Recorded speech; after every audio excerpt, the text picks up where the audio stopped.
Muito bem, amigos, vamos prosseguir então com o nosso curso de resolução de questões, sempre conferindo, já virou um toque a bateria. E a gente entra agora então na questão número 31. Vem comigo, vamos ver o que essa questão nos traz, o que essa questão nos diz. Considerando o Código Penal, julgue o item a seguir, com relação à aplicação da lei penal, à teoria de delito e ao tratamento conferido ao erro. Para a teoria limitada da culpabilidade, o erro de agente que recaia sobre pressupostos fáticos de uma causa de justificação configura erro de tipo permissivo. Bela questão, né? Sabem que, de acordo com a teoria finalista, a culpabilidade ela tem duas vertentes. Ela tem a teoria pura e ela tem a teoria limitada. Nas duas, os pressupostos, os elementos são os mesmos. Imputabilidade, potencial consciência da ilicitude, exigibilidade de conduta diversa. O que diferencia uma da outra, o que é? É que na teoria normativa pura, tá? Todo o que recai sobre as discriminantes putativas configura erro de proibição. Já na teoria limitada, nós vamos ter os erros fáticos, certo? Pressupostos fáticos, que vão configurar erro de tipo. E aí gera as mesmas consequências de um erro de tipo incriminador. É por esse motivo que toda vez que vocês enxergarem teoria limitada da culpabilidade, vocês sempre associem com esse cara aqui, erro de tipo. E ele leva o nome de permissivo porque ele recai sobre as excludentes de licitude do artigo 23. Ele não recai, por exemplo, sobre os tipos penais incriminadores. O erro de tipo incriminador é aquele que recai, por exemplo, sobre o alguém do homicídio. Indivíduo mata uma pessoa achando que era um animal. No erro de tipo permissivo da teoria limitada, é diferente, pessoal. Aqui, certo? O indivíduo pratica uma legítima defesa que, na verdade, só existe no imaginário dele, como, por exemplo, a legítima defesa putativa. Cuidem esse detalhe. Sempre teoria limitada, erro de tipo permissivo. Por isso, certa assertiva. Dando sequência, próxima questão, 32. Mais uma vez, o enunciado é o mesmo, né? A banca costuma ter essa característica. CESP, SEBRASP, UNB costuma usar o mesmo enunciado para vários itens. Considerando o Código Penal brasileiro, julgue o item a seguir com relação à aplicação da lei penal, à teoria do delito e ao tratamento conferido ao erro. Superveniência de causa relativamente independente. Artigo 13, parágrafo 1º do Código Penal. Estamos falando de nexo causal e dentro do nexo causal estamos falando das concausas. A superveniência de causa relativamente independente da conduta do agente excluirá a imputação do resultado nos casos em que por si só ela tiver resultado. Tá certo? O que diz o artigo 13, parágrafo 1º? A superveniência de causa relativamente independente exclui a imputação quando por si só produzir o resultado. Então está certo. E ainda o 13, parágrafo 1º conclui, né, dizendo: os fatos anteriores, entretanto, imputam-se a quem os praticou. Estaria incompleto. Está pedindo o texto do artigo 13 aqui? Não. Apenas está querendo que julgue essa informação. E essa informação está correta.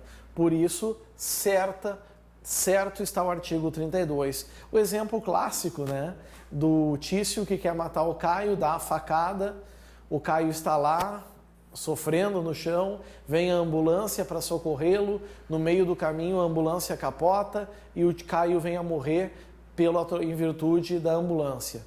É o exemplo clássico do artigo 13, parágrafo 1º. Vencida a questão 32, vamos para a questão 33. Opa, grande ela é. Vamos ver se é tudo isso.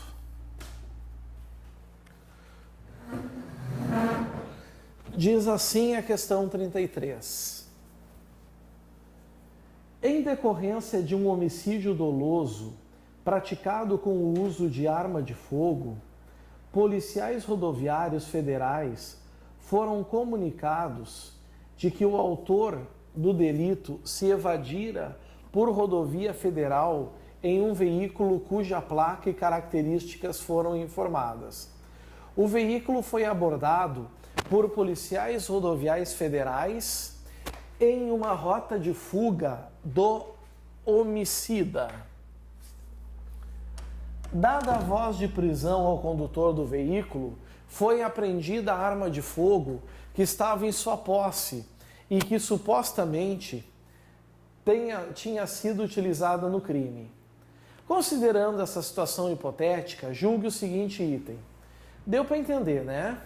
Foi praticado um homicídio com arma de fogo, foi comunicado à polícia, policiais rodoviários, porque o autor estava fugindo por uma rodovia federal. Informaram a placa, o veículo foi abordado, ponto de bloqueio, tá? Foi dado voz de prisão, apreendida a arma. Quanto ao sujeito ativo da prisão, o flagrante narrado é classificado como obrigatório. É obrigatório, pessoal. Até estou entrando aqui, me metendo de pato a ganso, mas é porque a questão exige. Eu posso chamar esse flagrante de obrigatório ou compulsório? Posso, porque ele é praticado pelas autoridades policiais e seus agentes, não é? O que o artigo 301 do CPP diz? Qualquer do povo poderá, e as autoridades policiais e seus agentes deverão prender quem esteja em flagrante delito. Então, percebam, meus caros, aqui, que nós estamos sim com um flagrante obrigatório. Até aqui está tudo certo.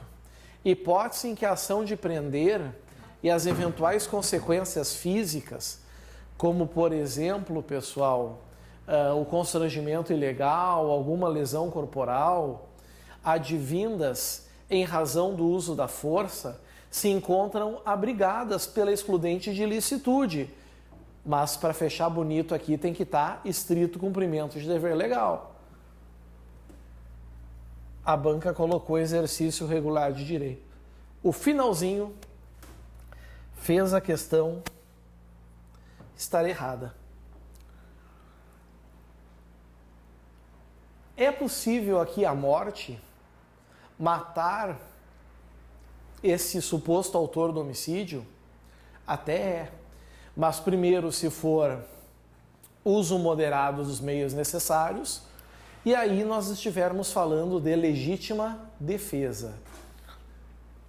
Porque no estrito cumprimento de dever legal, não há o dever legal de matar, não tem essa previsão. Por isso, errada a questão número 33. Vamos sair dela.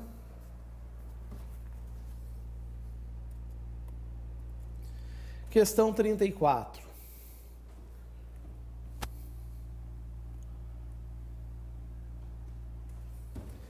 Cada um do item a seguir apresenta uma situação hipotética, seguida de uma assertiva a ser julgada, a respeito da aplicação e da interpretação da lei penal, do concurso de pessoas e da culpabilidade.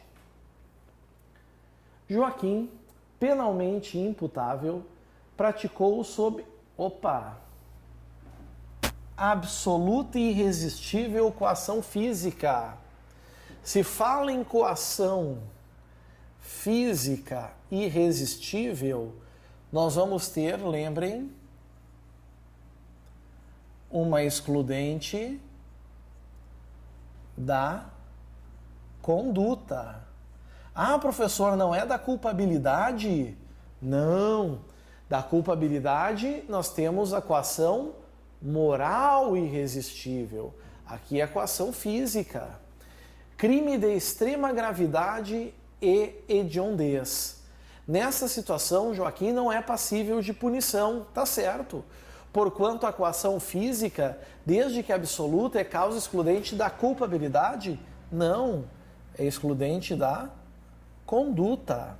A excludente da culpabilidade é a coação moral irresistível, porque aí vai caracterizar a chamada inexigibilidade de conduta diversa. Por isso, também errada a questão número 34, certo? Vencido também. Tchau para ela.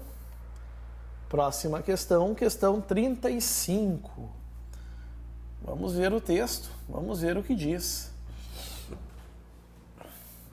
Em um clube social, Paula, maior e capaz, provocou e humilhou injustamente Carlos, também maior e capaz, na frente de amigos. A banca examinadora quis deixar bem claro que ambos são maiores e capazes, provavelmente para tirar alguma questão de imputabilidade aqui. Envergonhado e com muita raiva, ficou puto, né? Carlos foi à sua residência e, sem o consentimento de seu pai, pegou um revólver pertencente à corporação policial de que seu pai faz parte. Voltando ao clube, depois de 40 minutos, armado com o revólver, sob a influência de emoção extrema, vamos destacar isso. E na frente dos amigos, Carlos fez disparos da arma contra a cabeça de Paula, que faleceu no local antes mesmo de ser socorrida.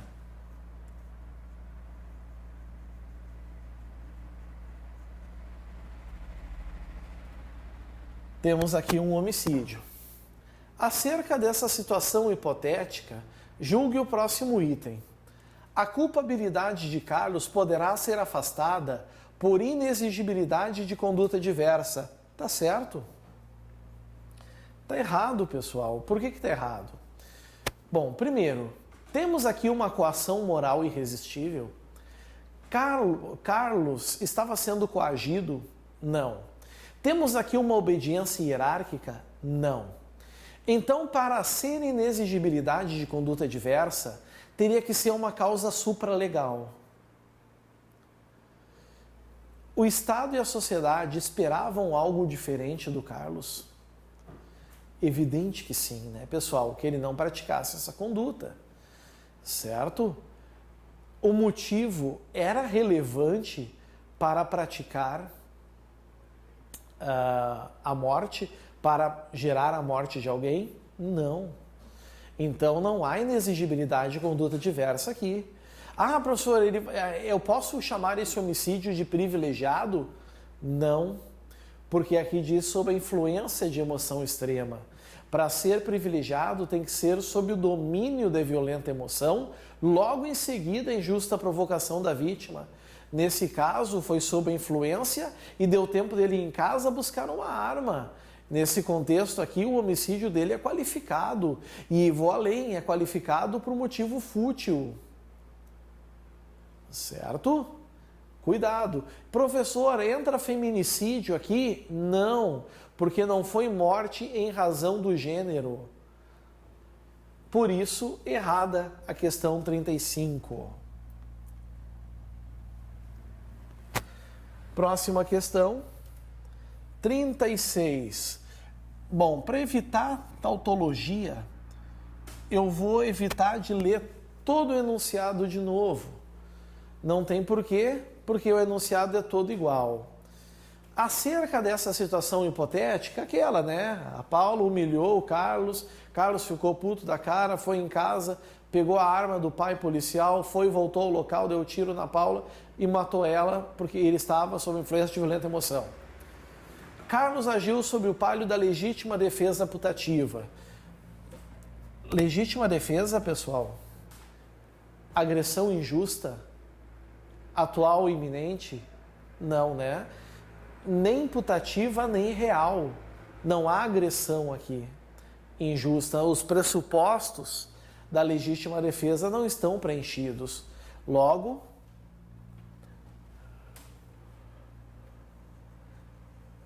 errado, né? Questão, essa acho que é a 36, ficou mal aqui na página. 36, errado.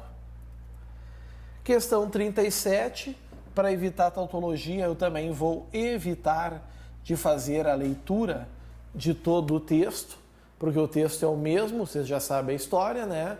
Paulo humilhou Carlos, ficou puto da cara, violenta emoção, foi em casa, pegou a arma do pai, sem a autorização dele, voltou lá, deu um tiro na cabeça dela e matou ela. Carlos agiu sob o pálio da excludente da legítima defesa justificante, que é a legítima defesa clássica, real. Eu não preciso ir muito longe, pessoal, é claro que não. Ele repeliu injusta agressão? Não. Teria que repelir injusta agressão no momento e teria que ser uso moderado dos meios necessários. E outra, no momento que ela o humilhou, a agressão já cessou. Seria revide, e revide não é legítima defesa. Por isso, 37, também questão errada. Fácil de entender o porquê. Agora é a Rita. Mudou o panorama. Mudou o panorama. Vamos analisar a questão da Rita, então, questão número 38. Rita, depois de convencer suas colegas Luna e Vera, todas vendedoras em uma joalheria, a desviar peças de alto valor que ficava sob a posse delas três, planejou detalhadamente o crime e entrou em contato com Ciro, colecionador de joias, para que ele adquirisse a mercadoria. Luna desistiu de participar do fato e não foi trabalhar no dia da execução do crime. Rita e Vera conseguiram se apossar das peças conforme o planejado. Entretanto, como não foi possível repassá-las a Ciro no mesmo dia, Vera levou-as para a casa de sua mãe, comunicou a ela o crime que praticara e persuadiu-a a guardar os produtos ali mesmo. Na residência materna, até a semana seguinte. Considerando que o crime apresentado nessa situação hipotética venha a ser descoberto, julgue o item que se segue com fundamento na legislação pertinente. Baita texto para uma frase curta. Questão típica CESP, Sebrasp, UNB. Queremos saber da Luna, né? Quem é a Luna nessa história, pessoal? A Luna é aquela que desistiu de participar do fato e no dia da execução do crime não foi trabalhar. Está dizendo que Luna não responderá criminalmente, porque sua desistência caracteriza arrependimento posterior. Está certo, pessoal? Olhem que questão interessante aqui. Rita convenceu a Luna e a Vera, vendedoras de uma joalheria, a desviar peças de alto valor. A Luna foi convencida. Ela disse, tá, ok, vamos. As três planejaram o crime. Contataram um colecionador. Até aqui, elas estão no âmbito preparatório do furto. A Luna, no momento da preparação, desistiu de participar e não foi trabalhar no dia que o crime foi executado. Então, por enquanto, a Luna não cometeu nada. Nada que seja punível. A Rita e a Vera se apossaram das peças.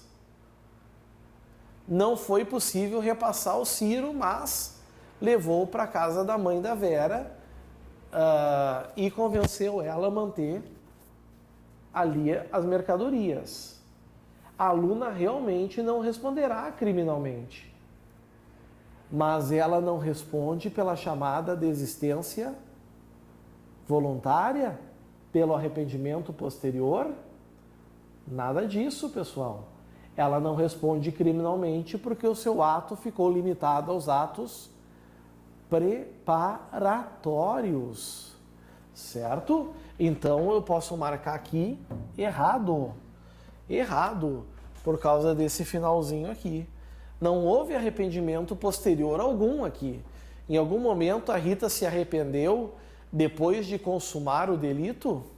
Não, ela se arrependeu antes.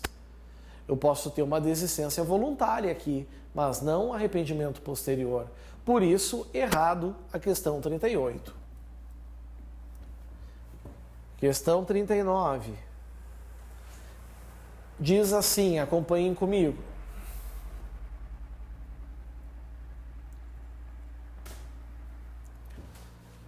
Na tentativa de entrar em território brasileiro com drogas ilícitas, esse microfone está incomodando. Daqui a uns minutinhos eu vou parar só para fazer a troca, pessoal. Na tentativa de entrar em território brasileiro com drogas ilícitas, a bordo de um veículo, um traficante disparou um tiro contra agente policial federal que estava em missão em unidade fronteiriça. Após troca de tiros, outros integrantes prenderam o traficante em flagrante, conduziram-no à autoridade policial local e levaram o colega ferido ao hospital da região. Nessa situação hipotética, se o policial ferido não falecer em decorrência do tiro disparado pelo traficante, estar-se-á diante de homicídio tentado, que no caso terá como elementos caracterizadores a conduta dolosa do traficante, o ingresso do traficante nos atos preparatórios. Acabou. Acabou, fim de jogo.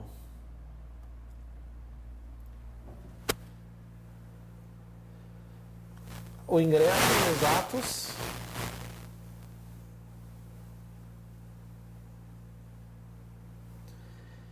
executórios. Lembrem que a tentativa do artigo 14, inciso 2 do Código Penal diz o quê? Diz-se o crime tentado quando iniciada a execução, o crime não se iniciada a execução, não se consuma por circunstâncias alheias à vontade do agente, e a impossibilidade de se chegar à consumação do crime por circunstâncias alheias à vontade do traficante. Tudo estava certo, menos essa palavra aqui. Isso basta para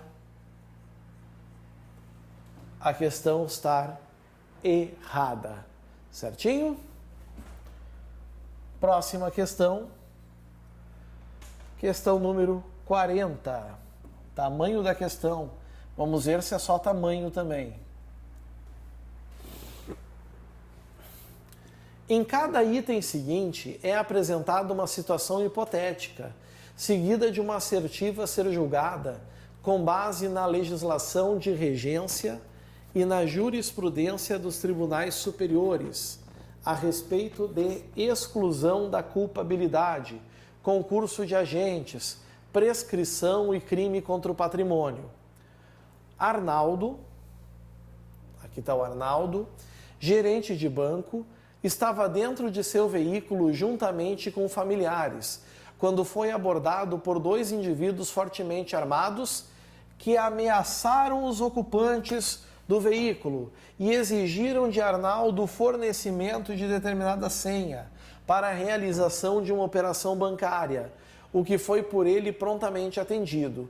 Nessa situação, o uso da senha pelos indivíduos para eventual prática criminosa excluirá a culpabilidade de Arnaldo, tá certo? Certíssimo. Essa conduta aqui, amigos, é o quê? É a chamada coação moral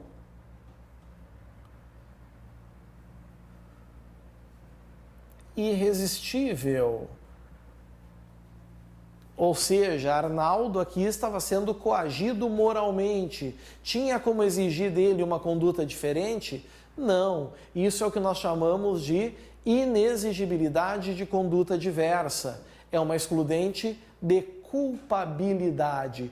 Por esse motivo, pessoal, certo? Está certa a questão número 40. Dando sequência, próxima questão, questão 41. Vamos ver o que ela diz. Em cada item a seguir é apresentada uma situação hipotética, seguida de uma assertiva a ser julgada com base na legislação de regência e na jurisprudência dos tribunais superiores a respeito de execução penal, lei penal no tempo, concurso de crimes, crime impossível e arrependimento posterior. Cristiano, maior e capaz, então a gente sabe que ele é imputável, roubou, mediante emprego de arma de fogo, a bicicleta de um adolescente, tendo-o ameaçado gravemente. Perseguido, Cristiano foi preso, confessou o crime e voluntariamente restituiu a coisa roubada. Já estamos mais ou menos imaginando o que a banca quer.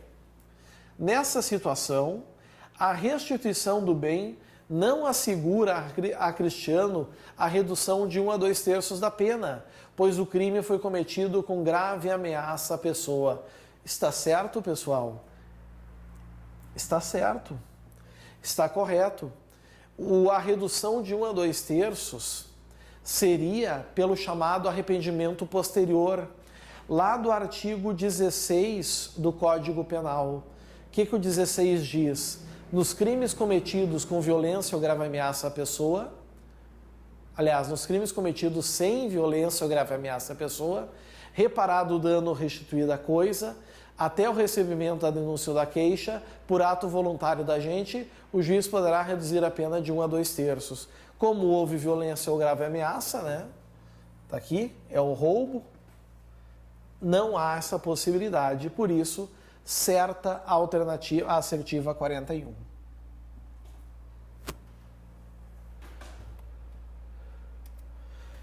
Questão 42, clássica do CESP. Essa questão aqui, quem nunca treinou ela? A fim de garantir o sustento de sua família, Pedro adquiriu 500 CDs e DVDs piratas para posteriormente revendê-los. Certo dia, enquanto expunha os produtos para venda em determinada praça pública de uma cidade brasileira, Pedro foi surpreendido por policiais que apreenderam a mercadoria e o conduziram coercitivamente até a delegacia. Muita gente pensa que já é uma adequação social. Não é. Cuidem isso. Com referência a essa situação hipotética, julgue o item subsequente. Se a conduta de Pedro não se consumar em razão de circunstâncias alheias à sua vontade, ele responderá pelo crime tentado. Perfeito. Para o que está previsto a pena correspondente ao crime consumado, diminuída de 1 a 2/3. Isso aqui é o artigo 14, parágrafo único do Código Penal, que diz que o crime a pena da tentativa é a mesma pena do crime consumado, reduzida de 1 a 2/3. Então, certa é a assertiva 42. Certinho? Seguindo, próxima questão, questão 43. Vamos fazer a análise. Com referência à lei penal no tempo, ao erro jurídico penal, ao concurso de agentes e aos sujeitos da infração penal, julgue o item que se segue. Situação hipotética. Um agente com a livre intenção... Só um minutinho, pessoal.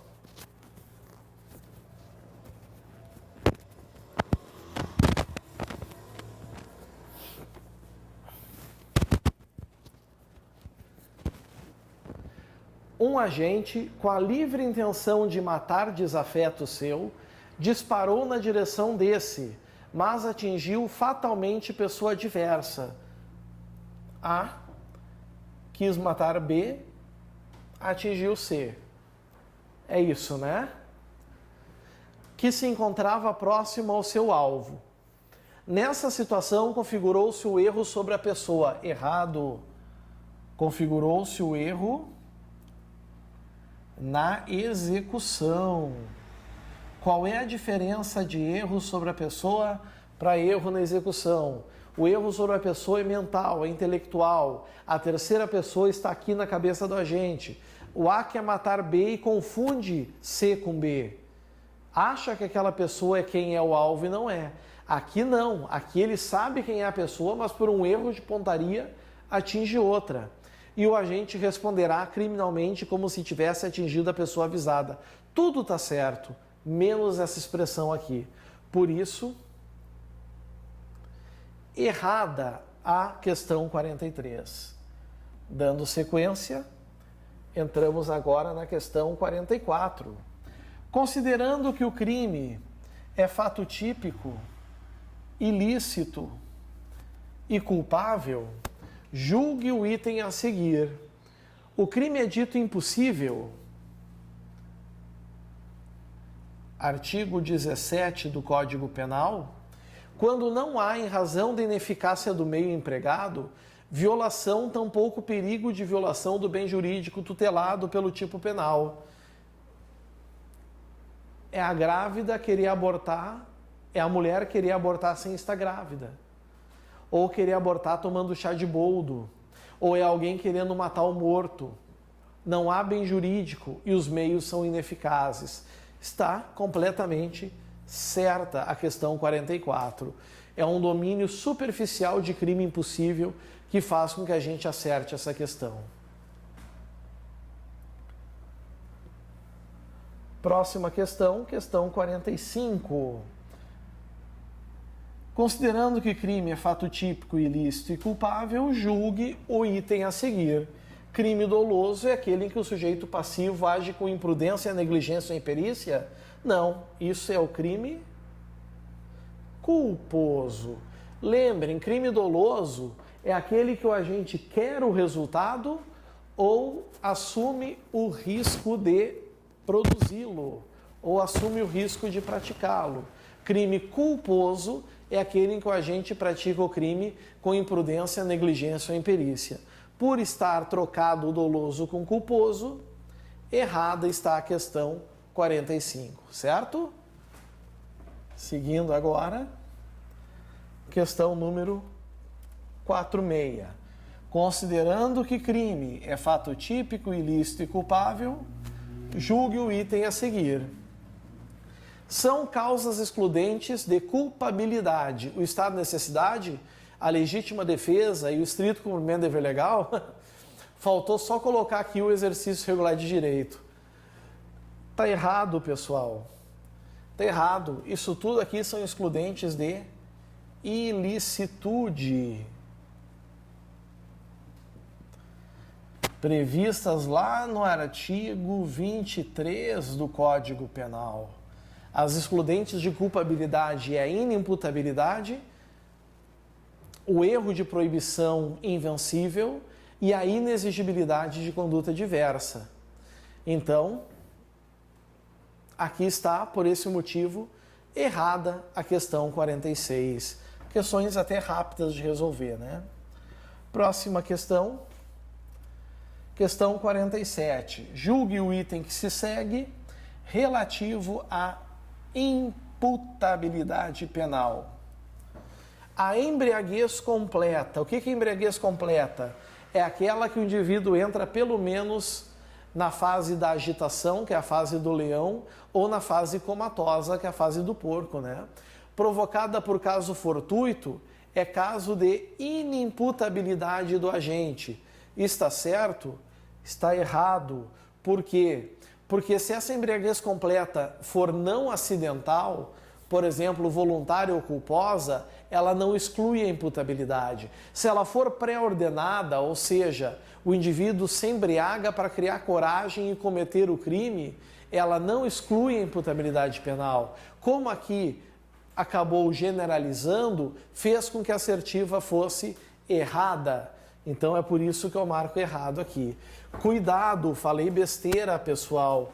A lei está deixando, a questão está deixando bem claro que é por caso fortuito. Então ela é não acidental. Não acidental. E se é não acidental, vejam, estou corrigindo a questão. Se ela é não acidental, se é por caso fortuito,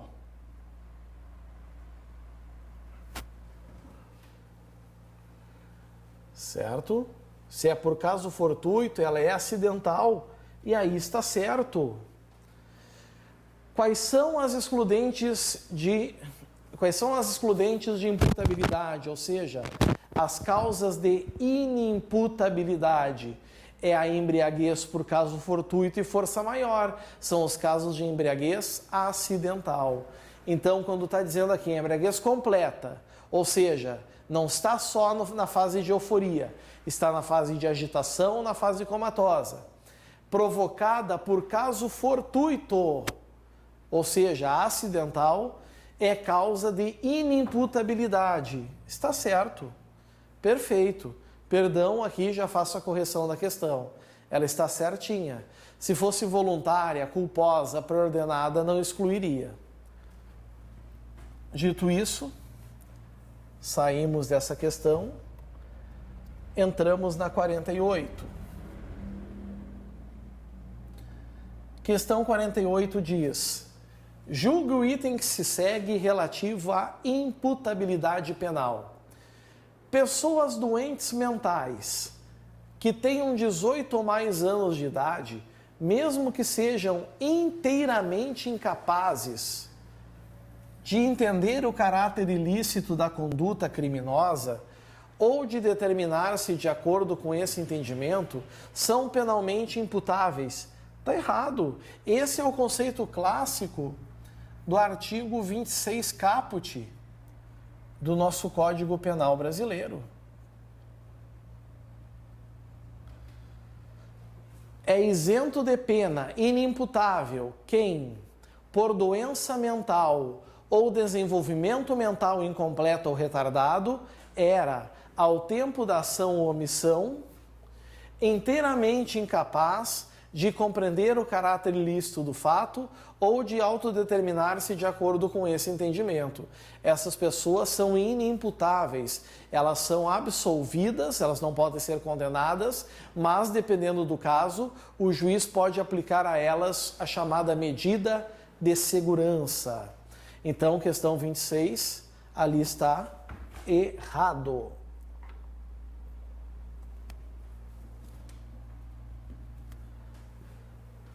Próxima questão, questão 49. Acerca do crime doloso e do arrependimento posterior, julgue o item seguinte. O arrependimento posterior incide apenas nos crimes patrimoniais. Tchau. E sua caracterização depende da existência de voluntariedade e espontaneidade do agente. Voluntariedade, sim. Espontaneidade, não. Por exemplo, se o advogado chegar para o sujeito e dizer: olha, restitui a coisa, e o sujeito concorda, isso é voluntário, mesmo que não seja espontâneo, pessoal. Certo? É voluntário, mesmo que não seja espontâneo. Então, cuidem em relação a isso também.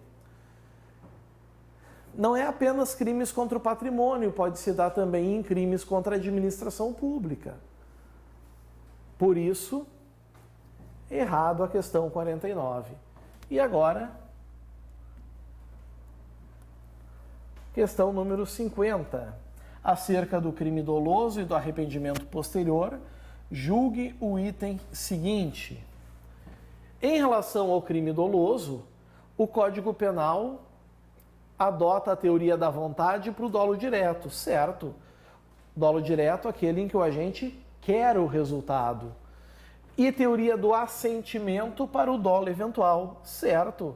Assentimento é aquele que aceita o resultado, assume o risco. Se a gente pegar o artigo 18, inciso 1 do Código Penal vai estar lá. Diz-se o crime, inciso 1, doloso, quando a gente quer o resultado, dolo direto, teoria da vontade. Ou assume o risco de produzi-lo, dolo eventual, teoria do assentimento. Certo? Então, perfeitinho, certa é a questão 50. Dando sequência, a gente tem que entrar agora na questão 51, mas vamos dar uma relaxada, eu vou arrumar esse microfone. Daqui a uns minutinhos estamos de volta para mais uma série de questões de teoria geral do delito para fechar esse tema. Certinho? Valeu, amigos, até mais. Tchau, tchau.